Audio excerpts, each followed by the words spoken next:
So we begin this session, which is a very important one, and I am extremely excited about it. I don't know about the rest of you. We all are. So let's begin with 3 Om chants. Take a deep breath in.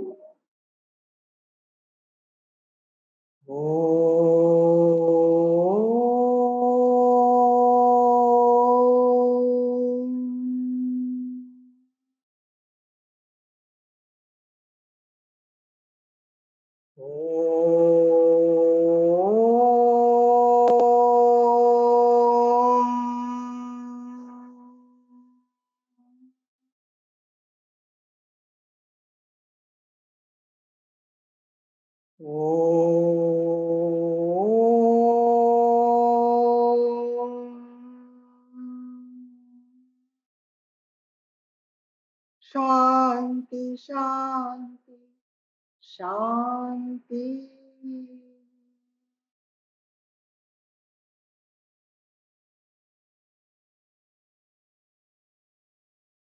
तो आजकल जब अ, उ और म बोलते हैं, ओम बोलते हैं, तो मुझे लगता है कि अरे अपनी पूरी जिंदगी या इस पूरे संसार को तो हमने इन 3 लेटर्स में बार दिया।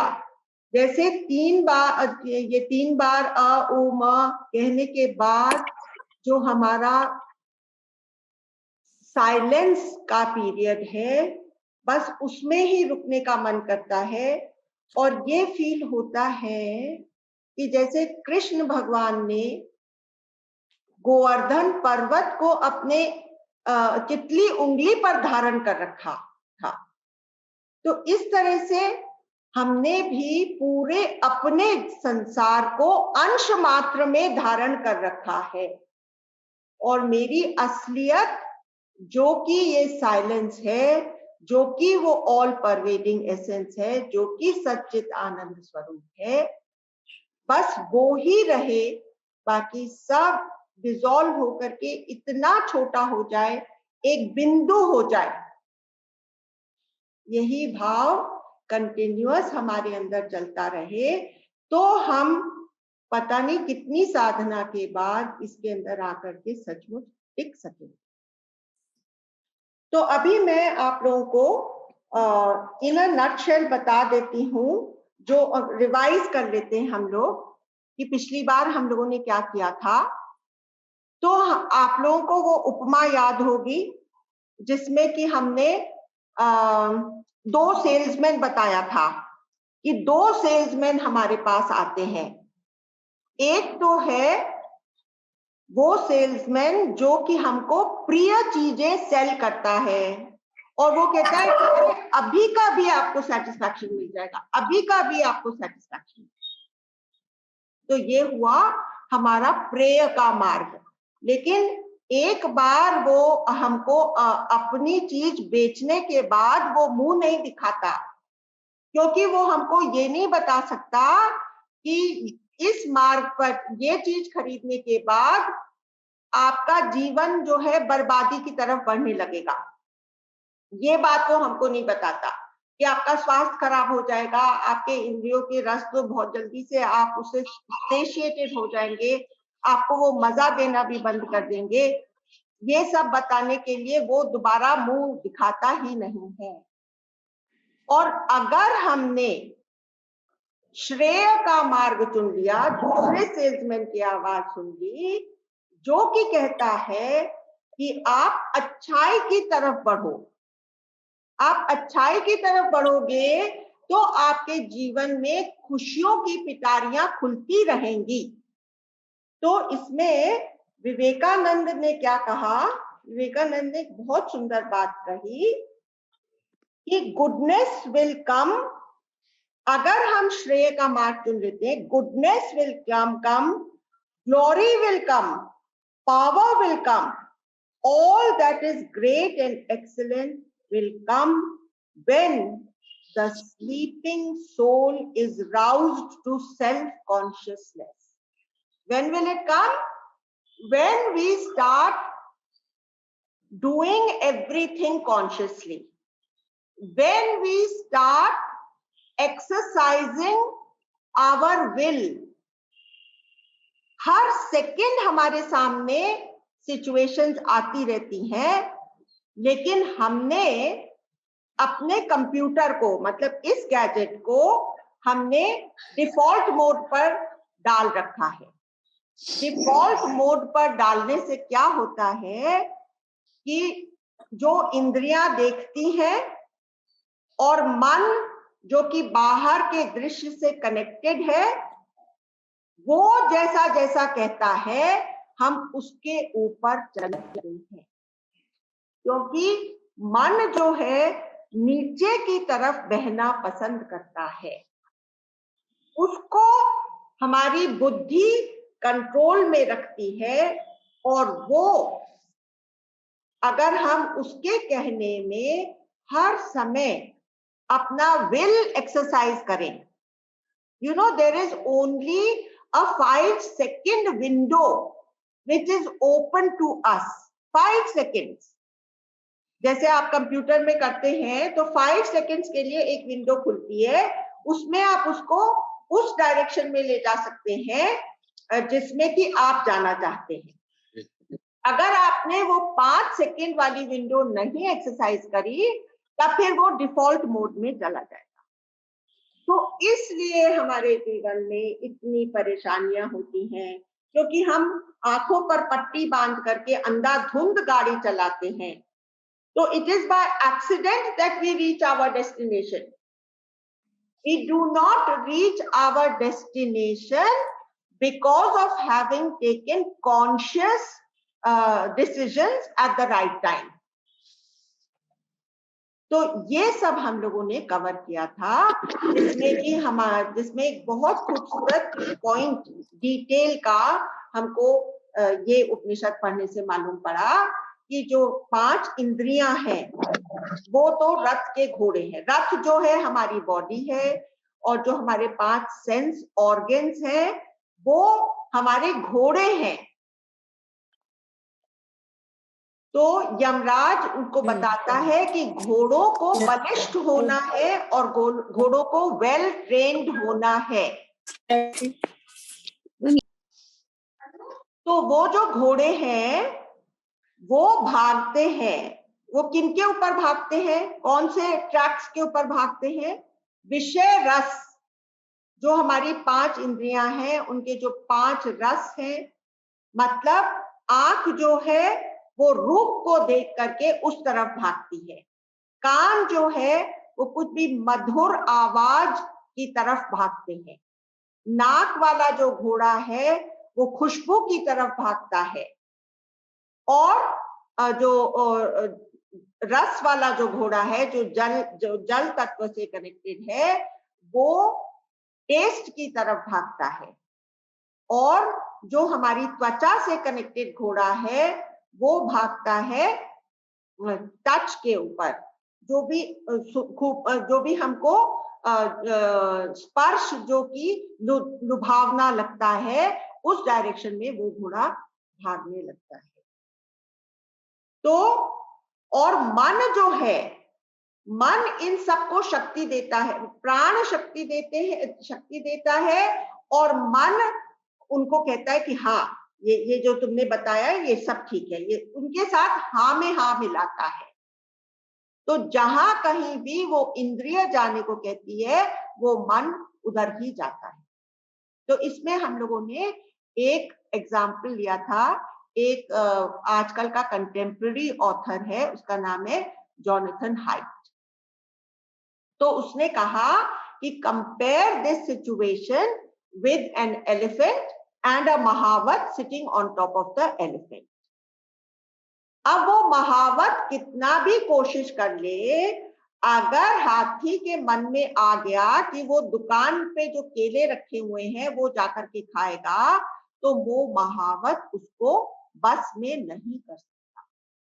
तो एलिफेंट के लिए ट्रेनिंग की जरूरत है, और मन को सही दिशा मालूम होनी चाहिए, जो कि वो ऐसे ही हाँ में हाँ मिलाते न जाए, और हमारी बुद्धि को, हमारी डिस्क्रिमिनेटेड पावर को जो कि चैरियटियर है, रथी है। हम रथी नहीं हैं, हम तो खाली पैसेंजर हैं। हम तो अमीर हैं, हम तो पीछे वाली सीट पर बैठ जाते हैं और एक शोफर हम गाड़ी चलाता है। हम अपने आप को अमीर समझे, हम ये नहीं समझे कि अरे मैं तो बेकार हूं, ऐसे नहीं। मैं अमीर हूं, मेरे पास शोफर है, मेरे ड्राइवर है, वो मेरी गाड़ी चला रहा है और मैं हर चीज का मजा ले रहा हूं। ठीक है, तो अब हम लोगों ने यहां तक हम आए और इसमें यमराज ने क्या कहा कि यमराज ने कहा कि जो इंद्रिय है, जो हमारा पंच महाभूत से बना अन्नमय कोश है, वो तो सबसे नीचे है। उससे सूक्ष्म जो है वो हमारी इंद्रिय है और उससे सूक्ष्म इंद्रियों के विषय हैं। मतलब इंद्रिय ये इंस्ट्रूमेंट हुआ, आंख इंस्ट्रूमेंट है, कान इंस्ट्रूमेंट है। तो इस शरीर में जो सूक्ष्म चीज है वो हमारे अलग अलग इंस्ट्रूमेंट्स हैं। हाँ? अब इनसे ज्यादा सूक्ष्म इसके विषय रस हैं। आंख से ज्यादा सूक्ष्म उसकी वो इंक्लिनेशन है जो कि रूप की तरफ भागती है। इससे आप लोग सहमत है ना कि आंख से ज्यादा सूक्ष्म उसकी तन मात्रा है जो कि उसको रूप की तरफ खींचती है। ठीक है, इसके बाद यमराज ने एकदम से एक छलांग लगाई। उसने कहा कि अगर मैं नचिकेता को इंडिविजुअल के अंदर ही लिमिटेड रखूंगा तब इसका विस्तार कैसे होगा, ये अपनी व्यापकता को कैसे पहचानेगा।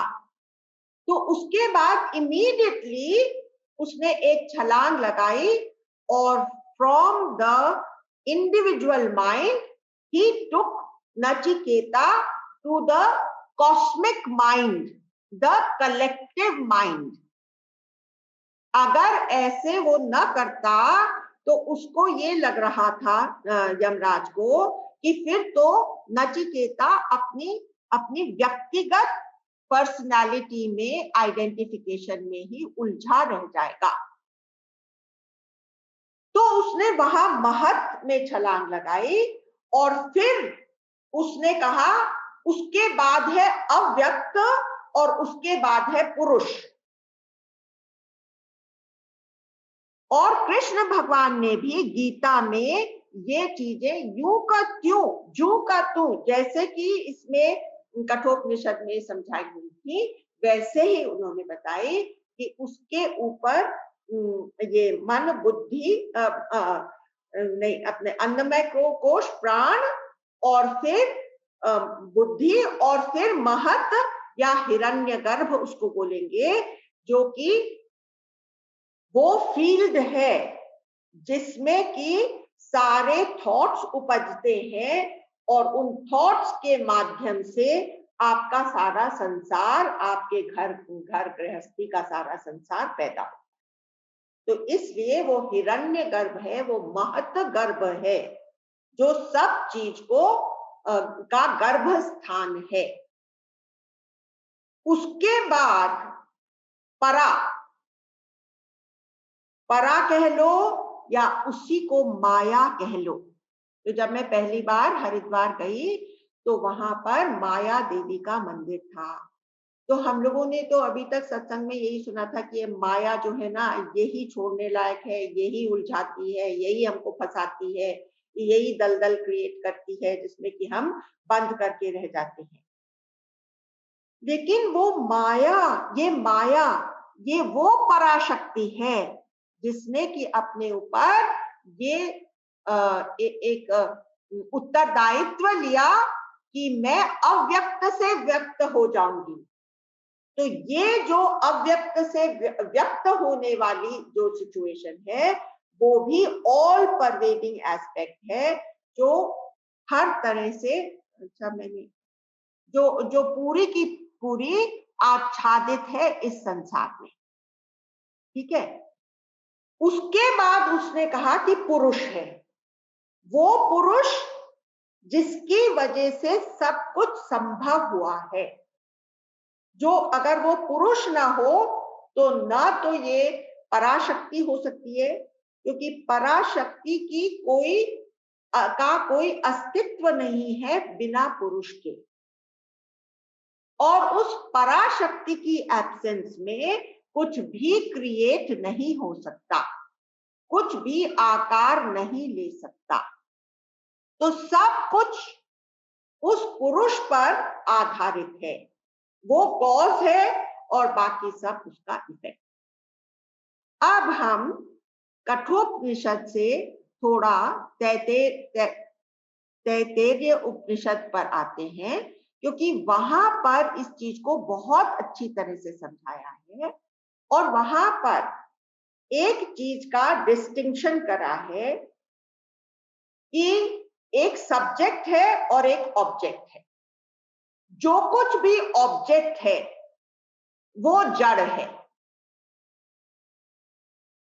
और जो सब्जेक्ट है वो उससे अलग है, वो एक और डायमेंशन है।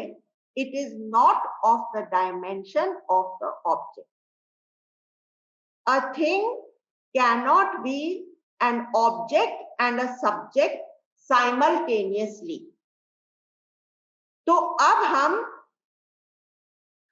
वो जो अरुंधति न्याय की हमने बात करी थी कि अपने आप से शुरू होकर के जो हमारा स्थूल रूप है, वो जो हम बिल्कुल अच्छी तरह से जानते हैं, वहां से शुरू होकर के हम उसके भीतर भीतर भीतर ट्रैवल करेंगे, जिससे कि हम अपनी असलियत तक आकर के वहां पर हम खड़े हो जाए।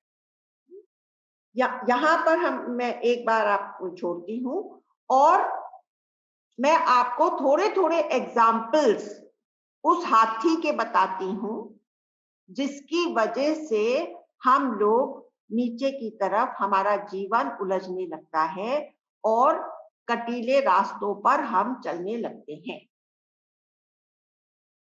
तो एक तो अब रसगुल्ला, यह कलकत्ते में होने की वजह से हम आपको रसगुल्ले का एग्जाम्पल देते हैं, और ये चीज हमारे साथ बार बार घटती रहती है।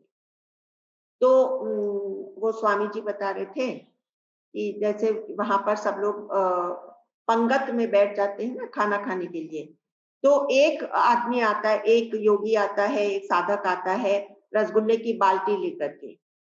तो वहां पर एक स्वामी जी थे, तो उनको डायबिटीज हो गई थी, तो उनको रसगुल्ला वर्जित था। लेकिन हम लोग सबके मन में ये बात रहती है कि अगर रसगुल्ले का पूरा रस निचोड़ लेंगे तो वो इतना नुकसानदेह नहीं रहेगा, उसके अंदर तो सारी शुगर तो निकल गई, और फिर जो फायदे की चीज है, जो प्रोटीन है, वो हमारे अंदर जा सकती है। तो जब भी तो उन स्वामी जी के जिनको डायबिटीज थी, उसके पास में जब वो बाल्टी लेकर के आया, तो ये एक नया साधक था जो कि उस दिन परोस रहा था। तो उस साधक को उन्होंने कहा कि निचोड़ के दे दो भाई। निचोड़ के देने में वो नया क्या समझा कि इनको निचोड़ करके सारा चाशनी इनके पत्तल पे डाल देते हैं और जो रसगुल्ला है वो हटा देते हैं। तो जैसे इसने ये किया, सब लोग ठहाका मार करके हंसने लगे। और अब आप अपने ऊपर भी ये बात को घटाइए कि जब रसगुल्ला सामने आता है तो क्या आप ऐसा नहीं कहते कि इसका सारा रस निचोड़ दो और फिर मैं खा लेता हूं। लेकिन वो भी एक डायबिटिक के लिए अच्छी नहीं होती, और उसको भी अगर हम एक ले लें तब तक की भी बात है। लेकिन क्या हम अपने आप को अलाउ नहीं कर देते कि ठीक है दूसरा भी दे दो इसी तरह से निचोड़ करके, और चलो एक और खा लेता हूं, कल तो शायद ना मिले। तो इस तरह से जब वो लेकर के आता है तब तक हमारे अंदर वो विल का एक्सरसाइजिंग पावर हमारे हाथ में रहता है। एक बार हमने अलाउ कर दिया फिसलना, तब हम कहाँ जाकर के रुकेंगे हमको मालूम नहीं है। तो इसमें क्या होता है, तो इसमें वो बता रहे थे कि एक आदमी था, तो वो एकदम रिहैबिलिटेशन सेंटर में था और उसको एकदम मना कर रखा था कि तुमको सिगरेट नहीं पीना है। लेकिन ये जो जीभ की खींच होती है, तो वो कहता है कि मैं जानता हूं कि मेरे लिए ये एक कदम मौत के नजदीक लेने की बात हो जाएगी अगर मैं सिगरेट लेकर के फूकूंगा। लेकिन वो जो जीभ की खींच है, वो कहते वो सब तो बाद में होएगा ना, अभी तुम मेरी जरूरत पूरी करो। अभी मैं यहाँ पर बैठा हूं और अभी मेरी जरूरत ये है कि तुम मुझे एक सिगरेट दो, तो वो उसमें लग जाता है। तो कोई बता रहा था कि बहुत साल पहले एक हॉलीवुड फिल्म आई थी, उसमें उन्होंने दिखाया कि एक भूत है। अब भूत की कोई बॉडी नहीं है, एक मिस्टी एक फॉर्म है, और वो कहां पर खड़ा हुआ है, वो प्लेटफॉर्म पर, रेलवे प्लेटफॉर्म पर सिगरेट वेंडिंग मशीन के पास खड़ा हुआ है और लोग उसमें से सिगरेट निकाल रहे हैं, सिगरेट का पैक। तो ये घोस्ट ये चाहता है कि कैसे भी करके मैं एक पैकेट सिगरेट ले लूं। ना वो उसको छू सकता है, ना उसको उठा सकता है, ना वो सिगरेट पी सकता है, क्योंकि अब तो वो बॉडी लेस है। लेकिन उसका जो मनस है, उसका जो माइंड है, वो इतना ताकतवर हो गया है उस समय कि उसके कारण वो एक नया जन्म ले लेता है। आप कहते हैं ना कि क्यों हम जन्म मरण के चक्कर में आए, हमको तो मालूम है कि ये जन्म मरण में आएंगे, संसार में आएंगे तो सुख और दुख झेलने ही पड़ेंगे, और बेशुमार दुख की कड़ियां एक के ऊपर एक हमारे ऊपर आकर के हमको जकड़ सकती हैं।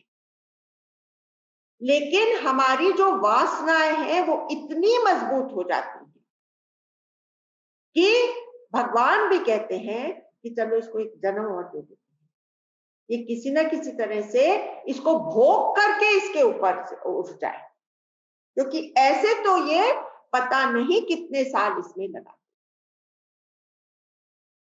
तो ये हमारी सिचुएशन हो जाती है। इसलिए इससे ऊपर उठने के लिए इंद्रियों के लिए ट्रेनिंग जरूरत है। हाथी को ट्रेन करना पड़ता है, हाथी और किसी चीज से नहीं समझ सकता। वो आपके वेदांत नहीं सुनेगा, वो आपकी किताबें नहीं पढ़ेगा, वो आपके न्यू ईयर्स रेजोल्यूशंस, वो कहेगा कि तुम अपने लेवल पर अपने न्यू ईयर्स रेजोल्यूशन करो, मुझे तो अभी ये चीज चाहिए। तो हमको धीरे धीरे करके अपनी सारी इंद्रियों के सारे रसों को अपने, हमको उसके ऊपर होना है। ये नहीं कि बोतल हमको पी रही है।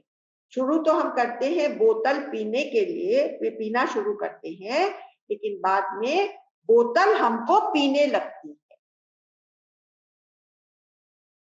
तो ये जो हालांकि ये वेदांत नहीं है, लेकिन ये जो है, these are the roots on which our further progress on in the spiritual path is possible.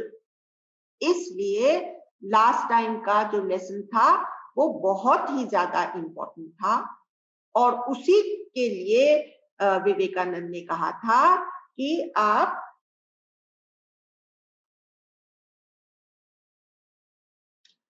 Goodness will come, मतलब यदि आप कॉन्शियसली अपने हर एक्शन को वॉच करें, अपने हर शब्द को वॉच करें, अपनी हर हैबिट को वॉच करें, अपने आप को टोटली ट्रेन करें, तब goodness will come, glory will come, power will come. All that is great and excellent will come when the sleeping soul is roused to self-conscious action. Self-conscious मतलब ये नहीं कि हम झेप करके कर रहे हैं. Self-conscious का मतलब है the self is conscious of what he is doing. तो योग की पद्धतियां क्या बताती हैं कि तुम अपने माइंड को स्टिल करो, तब तुम्हारी इंद्रियां वश में आ जाएंगी. ध्यान में बैठो. और उसके लिए हम लोगों ने निक नाथन की बात करी थी कि take in the breath and out. Now here, smile and be happy. अब हम लोग चलते हैं तैत्तिरीय उपनिषद पर. तो तैत्तिरीय उपनिषद क्या कहता है कि आप एक डिवीजन, वेदांत जो है वो बहुत ही प्रिसाइज है. तो वेदांत क्या चाहता है कि आप ये डिस्टिंक्शन करिए कि ये ऑब्जेक्ट है या ये सब्जेक्ट है. तो जो ऑब्जेक्ट है वो जड़ है. तो अभी आप देखिए, आप अपने शरीर के बारे में, हम अपने शरीर से शुरू करते हैं. तो उसमें तैत्तिरीय उपनिषद में क्या बोलता है कि ये अन्नमय कोश भी तुम हो, तुम्हारा आत्मा है. अन्नमय कोश आत्मा, ये जो अन्नमय कोश है ये तुम ही हो. ठीक है. लेकिन ये अन्नमय कोश, अब इसके साथ में क्या क्या चीज है कि ये अन्नमय कोश को अगर हम परम आत्मा मान करके चलते हैं, क्योंकि हम तो अभी तक खाली अन्नमय कोश को जानते हैं, तो क्या ये इसमें कोई बदलाहट नहीं होती? तो हम कहते हैं नहीं, ये तो बहुत ही बदलता है. ये तो बचपन से कैसे बुढ़ापे तक पहुंच जाता है. तो अन्नमय कोश में बदलाहट है. फिर अन्नमय कोश को जाना जा सकता है कि नहीं? तो हाँ, अन्नमय कोश को तो मैं जानती हूं. जैसे मैं कहती हूँ ये मेरा हाथ है, तो ये मेरा हाथ है, ये एक अलग ऑब्जेक्ट हो गया. इसी तरह से मेरे शरीर के एक एक जो पार्ट्स हैं वो भी ऑब्जेक्ट हो गए. तो ये अन्नमय कोश जो है वो भी ऑब्जेक्ट हो गया. तो मैं कौन हूं? अरे मैं तो इसको जानने वाला हूं ना.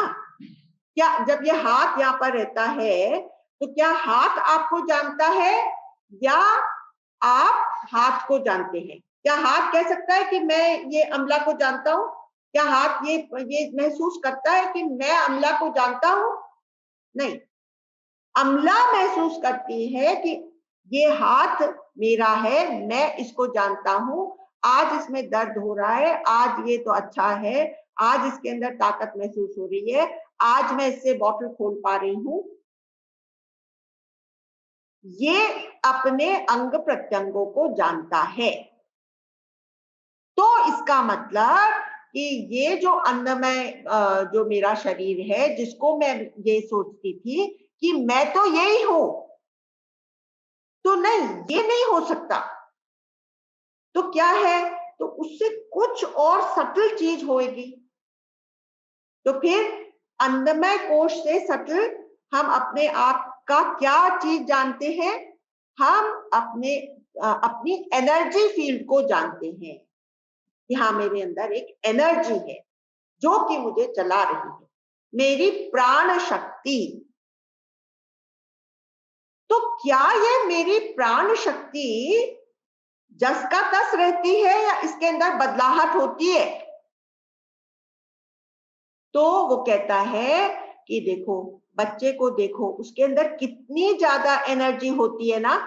कितनी एनर्जी होती है बच्चे के अंदर. तो बच्चे के अंदर जब इतनी एनर्जी होती है तो फिर बुढ़ापे तक आते आते आदमी का उठना बैठना ही मुश्किल हो जाता है. तो हम वो प्राणमय कोश भी हम उसको जानने वाले हैं। जो मेरी असलियत है वो उससे कुछ और सूक्ष्म होगी, उससे कुछ और सूक्ष्म होगी। तो प्राणमय कोश से ज्यादा सूक्ष्म क्या है? तो वो है मेरा मनोमय कोश। मनोमय कोश होता है कि नहीं? हमारा जो मनोमय कोश है वो प्राणमय कोश से ज्यादा सूक्ष्म है। ये मन जिसमें मैं पूरी तरह से, मन मेरे अंदर नहीं है, मैं मन के अंदर हूं। मन इतना बड़ा है, मन मेरे पूरे शरीर में व्याप्त है। अरे तो फिर तो मैं मन ही हूं। शायद आत्मा, और आजकल के कंटेम्प्रेरी टाइम्स में 99% of the people consider themselves to be the mind. They don't know anything beyond the mind. लेकिन क्या ये मन बदलता नहीं है? अरे ये मन तो बहुत ही बदलता है। जितना अन्नमय कोश बदलता है उससे भी जल्दी मनोमय कोश बदलता है। तो ये तो स्थिर है ही नहीं।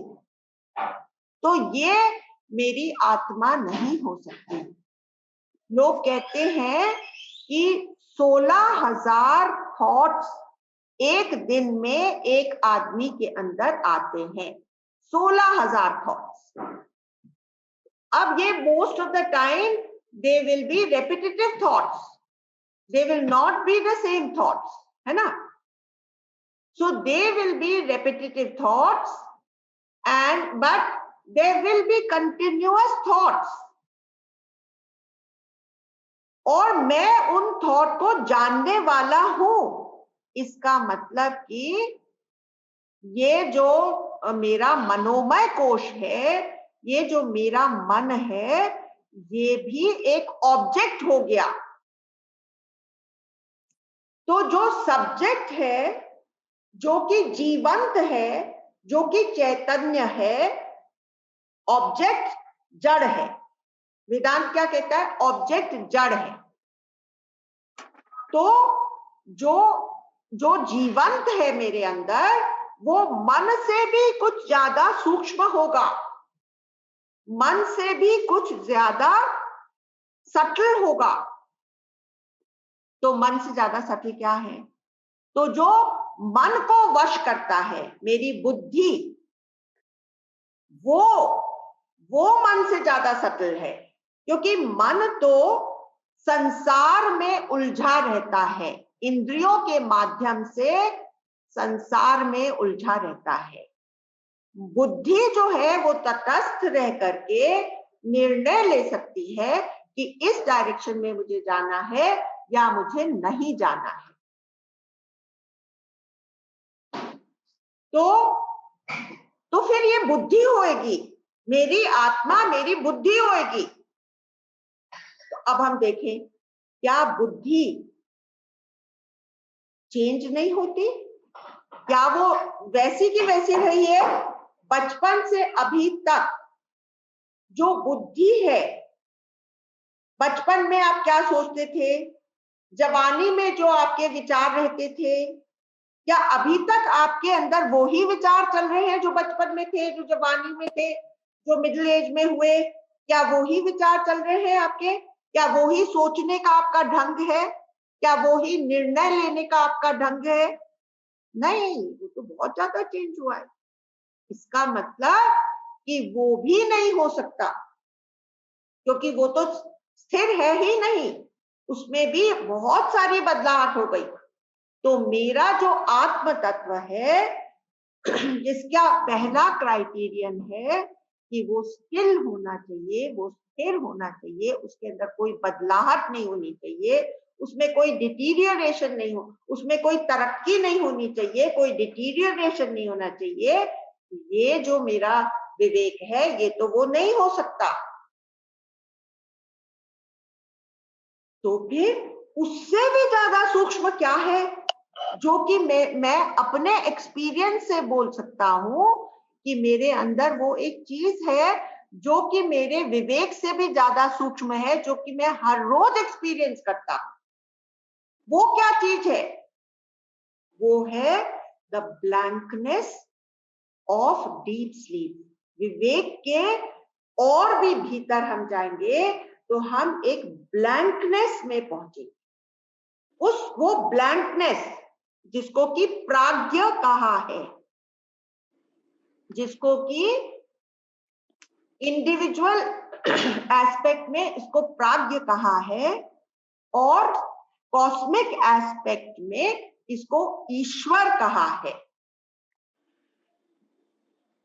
सगुण ब्रह्म जब सगुण है तो वो ईश्वर है।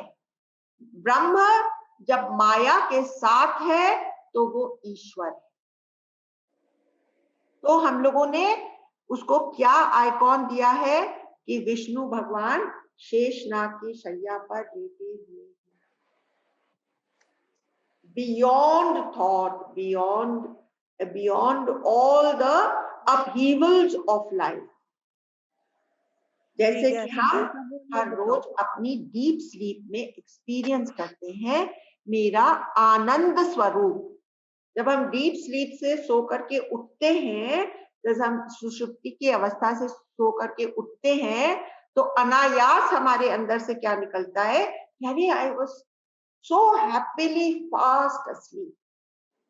It was so beautiful to have gone into such a deep sleep. तो हमको अपना आनंद स्वरूप डीप स्लीप में एक्सपीरियंस होता है, लेकिन हम उसको जानते हैं ना। जब हम सो करके उठते हैं तो हम कहते कोई तो चीज है ना जो कि उस समय जगी हुई होती है, जो कि कहती है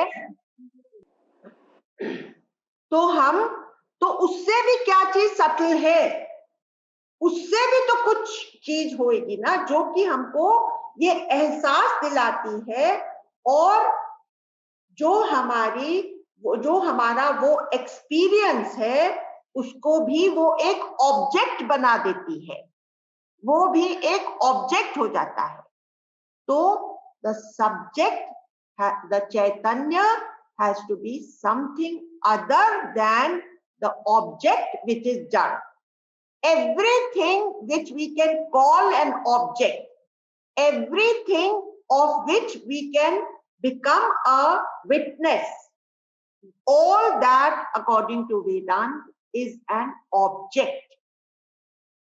तो आप कहेंगे कि ये तो मैं पहली बार सुन रहा हूं कि भाई मन भी जड़ है और बुद्धि भी जड़ है। तो मन और बुद्धि में इतना अलाइवनेस आ जाता है क्योंकि वो हमारे आत्म स्वरूप के सबसे नजदीक है। जैसे जैसे हम आत्म स्वरूप या अपने सेल्फ के नजदीक आ जाते हैं, तो उसके अंदर से जो चैतन्यता फूटती है वो हमारी बुद्धि को और हमारे मन को और हमारे प्राण को इतना ज्यादा अफेक्ट करती है कि हमको ये फीलिंग आने लगती है कि ये सब चेतन है, लेकिन वेदांत के अनुसार ये जड़ है।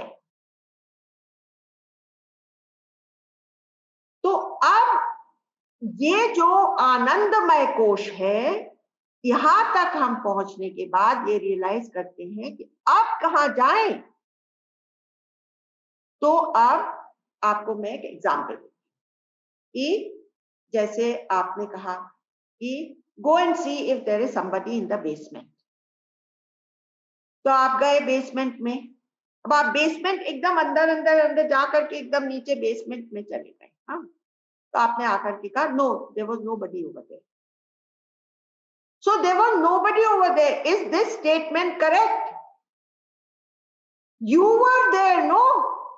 To know that there was nobody over there. Without you being there, would you have known that there is nobody there?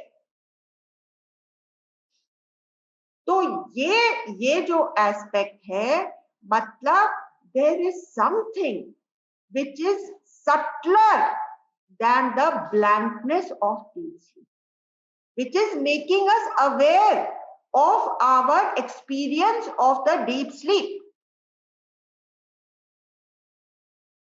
तो मेरे को ऐसा आया कि जैसे हम लोगों ने बचपन में बहुत सी वो कहानियां सुनी थी ना कि 7 समुंदर पार जाकर के वो गुफा होगी और वहां पर एक के अंदर एक 5 गुफाएं होंगी। तो 5 गुफाएं जो होंगी तो उसके भीतर जाकर के तुमको वो सोने की समथिंग चिड़िया मिलेगी जो जो जो ढूंढने के लिए तुम निकले हो। सुनी थी कि नहीं? बचपन में इस तरह की बहुत सी कहानियां सुनी थी कि नहीं? तो हम पहली गुफा में जाएंगे तो वहां पर तो सूरज की रोशनी ही आ रही है, तो हम कहेंगे कि ठीक है, यहाँ पर तो हमको सब दिख रहा है। ठीक है, जैसे कि हमारा ये अन्नमय कोश हो गया, जो कि हमको पूरी तरह काफी हद तक हमको अपने अन्नमय कोश का अनुभव होता रहता है। फिर उसके बाद हम आगे जाएंगे तो हम मशाल की रोशनी लेकर के जाएंगे, एक मशाल अपने हाथ में उठा करके लेकर के जाएंगे। तो हम कहेंगे कि हाँ, यहाँ पर तो जैसे कि चंद्रमा की रोशनी रात में आ जाती है तो वो उससे हमको सब कुछ दृष्टिगोचर हो रहा है। तो वहां पर हमको चंद्रमा की रोशनी दिखाई। अब हम तीसरी गुफा में गए तो वहां पर इतना घुप अंधेरा था, ना वहां पर सूरज की रोशनी थी ना चंद्रमा की रोशनी। तो हमने क्या इस्तेमाल किया? अरे कोई है, तो आवाज की इल्यूमिनेशन। लेकिन वहां पर तो कोई नहीं था, वहां पर तो आवाज सुनाई नहीं पड़ रही, किसी ने नहीं सुनी। तो आवाज की रोशनी भी वहां पर फेल हो गई। तो अब हम क्या करेंगे? अब हम और आगे जाएंगे, तब हमको फील होगा कि यहां पर तो कोई भी नहीं है, लेकिन हम अपने आप को वहां पर भी जान पा रहे हैं कि मैं हूं और यहां पर बाकी कुछ भी नहीं दिखाई दे रहा, कुछ भी नहीं है, कोई और दूसरा अनुभव नहीं है। तो वेदांत तैत्तिरीय उपनिषद क्या कहता है? वो कहता है कि वो जो सेल्फ इफल्जेंट अवेयरनेस है उसको किसी की रोशनी की जरूरत नहीं है, ना सूरज की रोशनी की, ना चंद्रमा की रोशनी की, ना दिए की रोशनी की, ना आवाज की रोशनी की, कुछ भी वहां पर नहीं है। लेकिन फिर भी आपको ये मालूम पड़ रहा है कि मैं हूं, मेरा अस्तित्व है। तो वो जो सेल्फ इफल्जेंट अवेयरनेस है, that is my true nature and that cannot become an object. I cannot know myself. Just like the eyes, they see the whole world, but can they see themselves? Can they see themselves? तो आप कहते कि हाँ, मैं देख सकता हूं ना, अपनी आंख में शीशे में देखता हूं। तो क्या आप शीशे में अपनी आंख देख सकते हैं या आंख का रिफ्लेक्शन देख सकते हैं? आंख अपने आप को कभी नहीं देख सकती। इसलिए that self-effulgent Atma is never an object. That is why it is the only subject. वो ही एकमात्र चैतन्य तत्व है, बाकी सब कुछ जड़ है। ये वेदांत ने कहा है। और वेदांत ये कहता है कि उसके संपर्क से सब कुछ अलाइव दिखने लगता है। तो जैसे होता है शक्कर, तो हम कहेंगे कि भाई हम सवेरे से कभी रस पीते हैं, कभी कोक पीते हैं या दूध पीते हैं, तो हम कहते हैं कि इसमें मिठास कहाँ से आई? तो भाई शक्कर घोलने से इसके अंदर मिठास। तो अगर फिर हम पूछें और शक्कर की मिठास कहाँ से आई, तो शक्कर में क्या डालते हैं उसको मीठा बनाने के लिए? तो नहीं, शक्कर में कुछ डालने की जरूरत नहीं होती। शक्कर तो अपने आप से ही मीठी है। That is it's intrinsic quality. उसी तरह से ये जो आत्म तत्व है ये सेल्फ इफल्जेंट है, ये स्वयं ज्योतिर्मान है। इसको किसी लाइट को दिखाने की जरूरत नहीं है। इसको कोई बिजली चमकने से ये नहीं दिखती, कोई सूरज की रोशनी में नहीं दिखती, कोई चंद्रमा की रोशनी में नहीं दिखती, दीपक की रोशनी में नहीं दिखती, बल्ब की रोशनी में नहीं दिखती। कुछ भी यहाँ पर इल्यूमिनेटिंग नहीं हो, तभी भी इसको अपनी एग्जिस्टेंशियल रियलिटी का खुद ब खुद मालूम होता है। That is why it is called self effulgent. तो आपने ये एग्जाम्पल समझा ना कि जिसके अंदर इंट्रिंसिकली इल्यूमिनेशन है, प्रकाश है, ज्योतिर्मान है, आभा है, वो ही मेरी आत्मा है और वो ही मेरा परम तत्व है।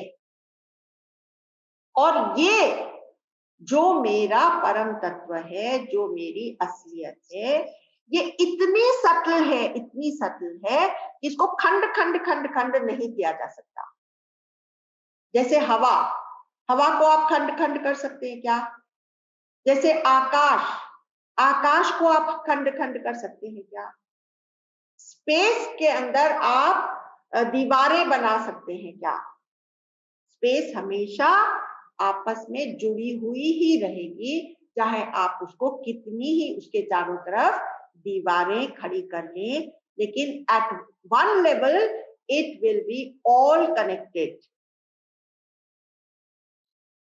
तो आप कहेंगे कि आपने तो ये सब समझा दिया, लेकिन मेरे को अपने अंदर कोई डिफरेंस नहीं लग रहा है। तो वो डिफरेंस लगने के लिए आपको इस चीज को अपने आचरण में उतारना पड़ेगा कि मैं जब सब चीज से कनेक्टेड हूं, तब यहां पर जो मुझे फील होता है वो ही सामने वाले को भी फील हो रहा। तो मैं कैसे एक भी कड़वा शब्द कह करके उसको चोट पहुंचाऊं? वो चोट तो मुझे ही लग रही है।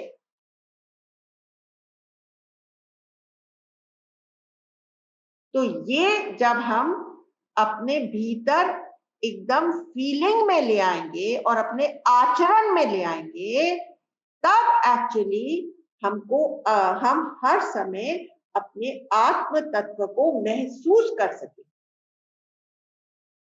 तो इसके लिए सब चीजों की जरूरत है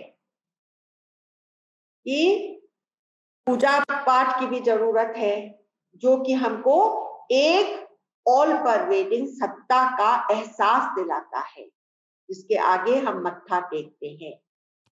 तो जो भक्ति मार्ग में टोटल समर्पण होता है, वो और ज्ञान मार्ग से जब हम पूरी एकता को समझ लेते हैं और आई एम दैट समझ लेते हैं, तो दोनों का नेट रिजल्ट सेम होता है। तो अब मैं आपको एक बहुत सुंदर सा भजन सुनाना चाहती हूँ जिसमें यही बात है कि जिस किसी का भी अस्तित्व है वो अस्तित्व भगवान है। जिस किसी का भी अस्तित्व है, existence, that existence belongs to only the Brahman, the atma tattva, the all pervading essence. उसके अलावा कोई चीज की एग्जिस्टेंस नहीं है। जैसे देखिए, हम लोग आलू, हमने आलू उबाला तो आलू इतना गर्म एकदम छोड़ देते हैं, लेकिन क्या वो आलू हमेशा गर्म रहता है? नहीं, वो थोड़ी देर में ठंडा हो जाएगा। तो आलू ने गर्माश कहां से अपने अंदर लाई? वो पानी जो बॉईल हो रहा है। तो पानी की को गर्माश कहां से मिली? क्या वो उसकी अपनी गर्माश थी? नहीं, पानी भी कुछ देर में ठंडा हो जाएगा। तो पानी को गर्माश मिली उस भगोने से जिसमें कि वो डाला हुआ था। तो क्या वो भगोने के अंदर अपनी खुद की गर्माश थी? नहीं, उसको गर्माश मिली उस आंच से जो कि उसके नीचे जल रही थी, भभक रही थी। तो क्या वो आंच अपने आप से गर्म थी? Yes, that was the intrinsic quality of the fire. जब तक फायर है तब तक वो गर्म रहेगी ही। तो केवल एक चीज की एग्जिस्टेंशियल क्वालिटी है, and that is the all pervading आत्म तत्व। तो इसी बात पर यमराज नचिकेता को ले आया कि तुमने ये सवाल पूछा था कि तुम असल में क्या हो। तो जो तुम्हारी सेल्फ है, जो तुम्हारा आत्म तत्व है, इसको तो हम कहते हैं कि मैं हूं, वो क्या है? क्या सब लोग समझ गए ये बात? कैसे हम लोग अन्नमय कोश नहीं है, कैसे हम लोग उसके भीतर का प्राणमय कोश नहीं है? Anybody has understood it sufficiently to be able to explain to others? हाँ लक्ष्मी जी आप बोलिए। मुझे यही समझ में आया कि जो नचिकेत को यमराज ने बताया कि तीन चीजें बताई उन्होंने। हाँ। तो एंड वाला जो आत्मा का आपने बताया उसके बारे में बताना चाहती हूँ। हाँ। कि मुझे लगता है कि जो आत्मा आप में है वो ही मुझ में है। जब मैं ऐसा सोचने लग जाऊंगी तो मुझे सब दुखों से भी मुक्ति मिल जाएगी, एंड मैं किसी को गलत शब्द नहीं बोलूंगी।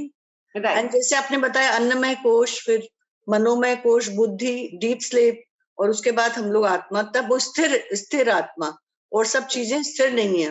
हाँ, तो और कोई भी चीज। Very nice, very very well understood, very beautiful. Any Kavita ji, would you like to say something? आपने जो कहा ना कि इसको प्रैक्टिस से आदमी अचीव कर सकता है। हाँ हाँ, ये मुझे बहुत ही मैंने ये मोस्ट ब्यूटीफुल लगा कि यदि एक चीज को अपन बार बार प्रैक्टिस करते हैं, तो जैसे आप और भी चीजें बताई, उसको प्रैक्टिस से वो ज्यादा अच्छा होता है। तो इसकी भी एक आवृत्ति, प्रैक्टिस, रिमाइंडर, जो शब्द अपन यूज करें, तो ये जो गोल है अपना, हाँ, इस गोल समझ सकते हैं। ये मैंने ये बात नहीं लग रही कि ये नहीं पहुंचने लायक है। मैंने वो एक के अंदर एक जैसे पूरा, जैसे प्याज की कलियां खुलती जा रही हैं। हाँ, ये भी नहीं हो, ये भी नहीं हो, ये भी नहीं हो, मैंने जैसे तो मेरा आत्म तत्व ये नहीं हो सकता है। मेरा अन्नमय कोश, अभी तक हम लोग तो यही समझ के बैठे थे ना। हाँ जी, हाँ। और फिर इसके कारण जब मैं सोचती हूँ कि मैं तो ये हूँ और मुझे इस फलानी चीज की जरूरत है, तो मेरे अंदर इतनी ढेर डिजायर्स आती हैं, फिर उसके पीछे इतने अलग इमोशंस आते हैं। उसके पास है, मेरे पास नहीं है। जेलेसी कैसे मैं एक्वायर करूं? मैं तो उसको मार ही दूं और ये अपने लिए ले लूं। तो ये सब चीजें हमारी शुरुआत की, क्योंकि हमारे जैसे अलग सॉरी कि जैसे कि जो इंद्रियां हैं, first we have to start with controlling those 5 horses. Yes, correct. That is the train them, right? Absolutely. By habit. हाँ. उनको ट्रेन करना, उनकी लगाम अपने हाथ में रखना, खुद को फील करना कि आई एम द सारथी, वो तो घोड़े हैं। फिर उससे वहां से शुरू करके फिर अंदर अंदर अंदर अंदर जा सकते। But my intellect is the Sarathi. I am the passenger, relaxing and seeing the whole show. Only then I can be in that witness consciousness where I will feel a certain amount of distance between myself and what is happening. That is the very important thing, Amla Bhabhi, the distancing. The distance. हाँ. अब मैं आपको 2 छोटी-छोटी कहानियां सुनाना चाहती हूँ जल्दी से। तो एक है काशी की प्रिंसेस की कहानी, काशी की राजकुमारी। सुन रखी है आपने कविता जी? तो एक राजकुमार था, तो वो क्या हुआ कि जब वो बड़ा हुआ तो वो तहखाने में गया और वहां पर देखा कि क्या क्या यहाँ पर रखा हुआ है, जरा मैं देखूं तो सही। तो वहां पर उसको एक लड़की की फोटो दिखी, जो पेंटिंग दिखी, जो कि बहुत ही ज्यादा सुंदर थी। और उसने देखा, अच्छा ये तो करीब 20 साल पहले की ये पेंटिंग बनी हुई है, 15 साल पहले की पेंटिंग। उस समय वो लड़की करीब 5 साल, इतनी स्वीट वो लड़की थी। This boy lost his heart to that girl. So then he stopped eating. He was pining away for that girl and he said, मैं शादी करूंगा तो खाली इससे करूं। लेकिन उसको शर्म आ रही थी कि वो किससे जाकर के बोले कि I have lost my heart to a painting in the storeroom over there. तो फिर ना अपने माता को बोला, माता पूछ रही है, पिता पूछ रहे हैं, सब लोग पूछ रहे हैं, उसके फ्रेंड्स पूछ रहे हैं, लेकिन वो सब कुछ आता रहा।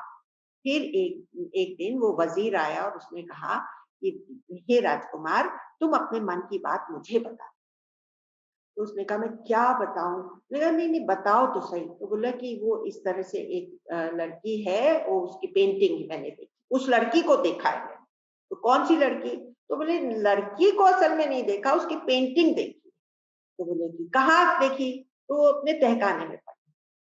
अच्छा, तो चलो दिखाओ कौन सी पेंटिंग। तो तुम्हारे लिए क्या मुश्किल है, तुम तो राजकुमार हो, जो भी लड़की जहां कहीं भी होगी उसको हम ढूंढ लाएंगे और तुम्हारी शादी उससे करा देंगे, तुम दुखी सुखी क्यों हो? तो उसने दिखाया। तो वो जो वजीर था उसका दिमाग ठनका।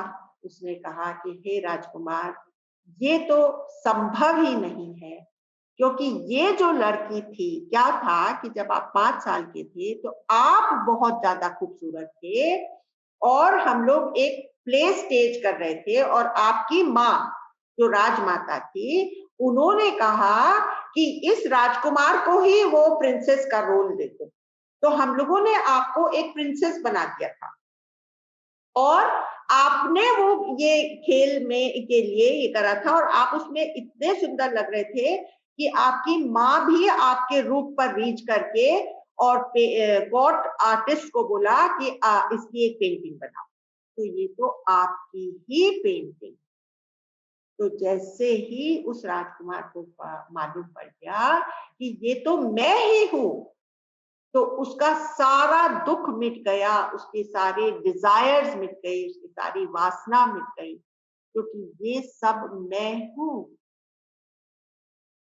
तो जब हमको ये जगत का जो विस्तार है उसमें केवल उस आत्मा को ही हम देखेंगे, तो हमारी खुद ब खुद सारी इच्छाओं के ऊपर में काबू आ जाएगा, वश हो जाएगा।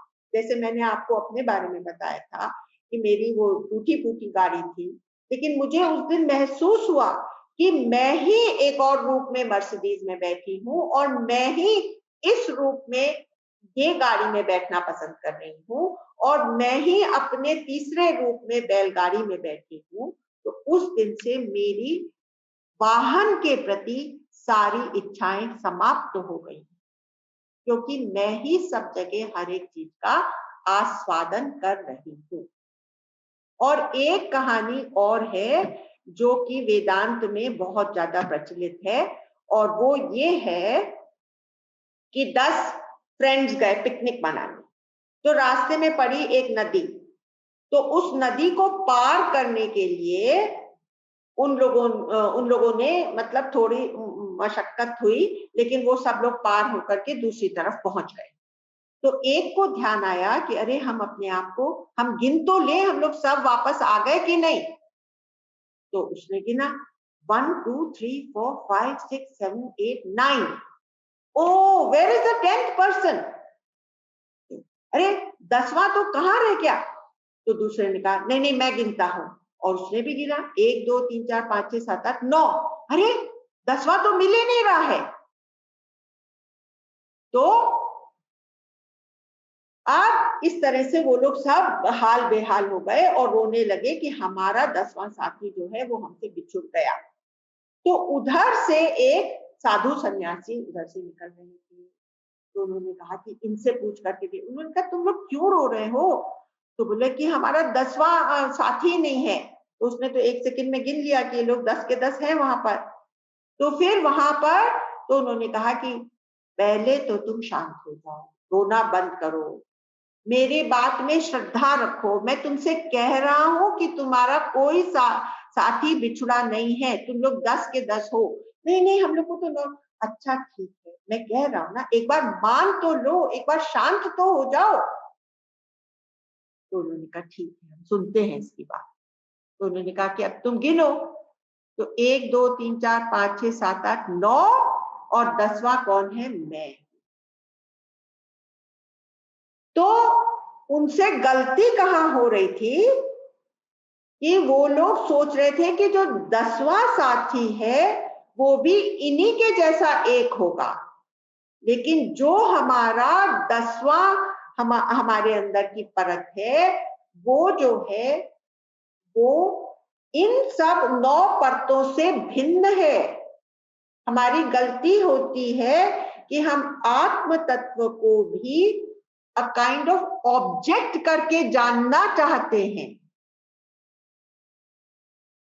लेकिन वो मेरा अपना स्वरूप है जो कि जाना नहीं जा सकता, जो कि अनिर्वचनीय है,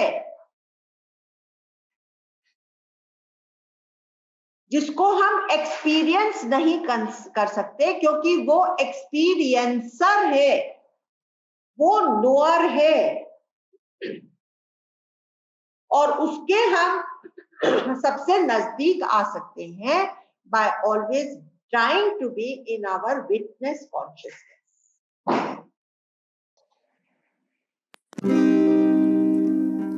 The Lord incarnate,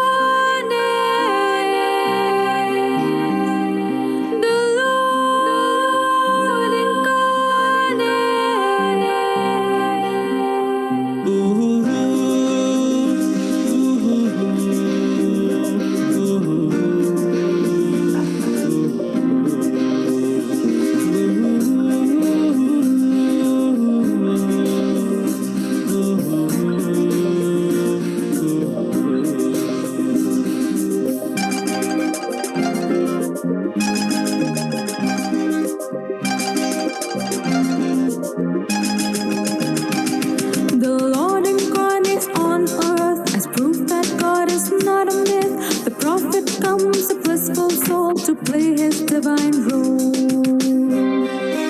जिस किसी का भी अस्तित्व है,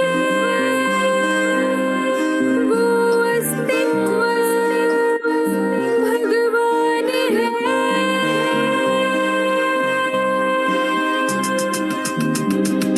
The rays of the sun and the moon brighten the earth with their moon.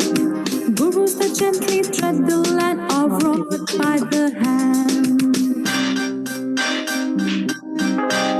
The Lord incarnate, the Lord incarnate.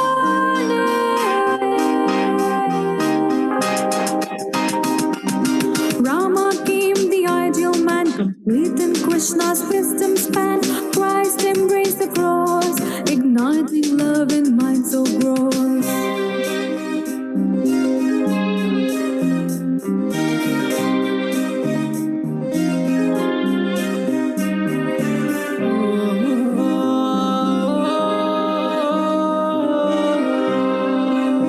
दूसरा वाला फोन दे दे एक बार।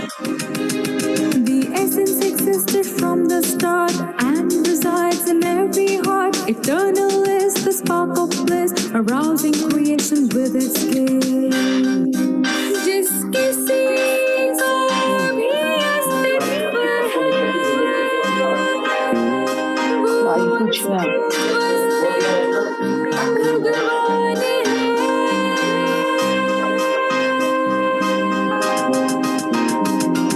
I feel the bliss explode in me, my every cell is soaked in me. The world revolves without love, the only power is that of love, the only power is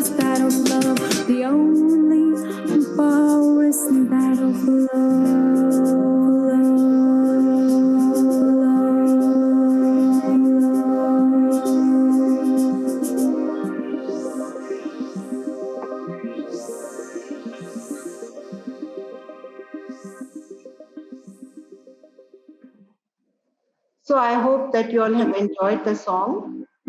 And I have one information to share, that next week there will be a gap, as I'm traveling on next Tuesday and I won't be able to conduct the class.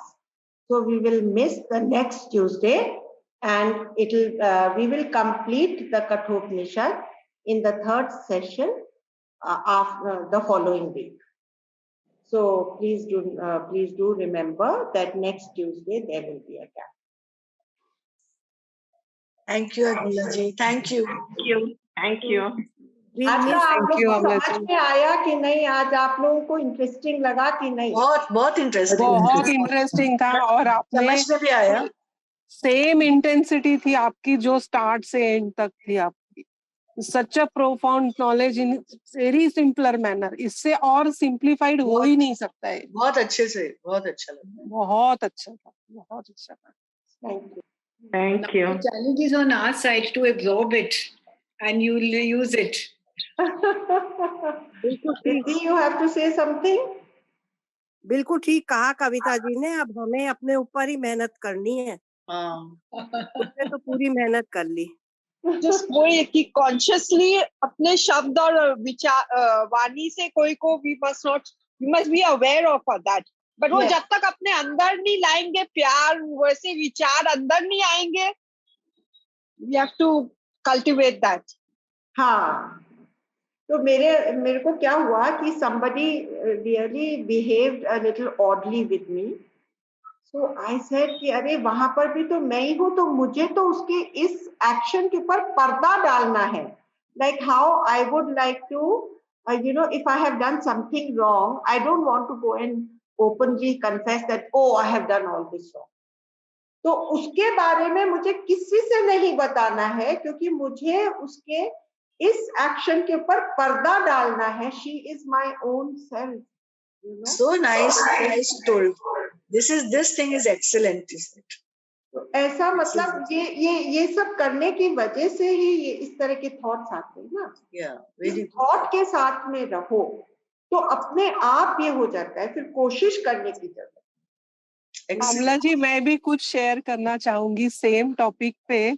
अभी due to this knowledge, हम knowledge पे है, path पे है ना, तो मुझे भी किसी को कुछ बोल के ऐसे लगा था कि उनको समझ देनी चाहिए, तो वर्ड्स नहीं मिल रहे थे. मतलब ऐसे लग रहा था कोई ज्यादा ना हो जाए एंड ऑल दैट. तो आज तो सारा वो खुल ही गया, जवाब ही मिल गया उसका पूरा कि कुछ भी नहीं करना है, कुछ बोलना ही नहीं है. We see Gurudev doing that all the time. He only appreciates. He only puts us higher and higher. He never criticizes. Very nice. With that, I take your leave. Thank you so much.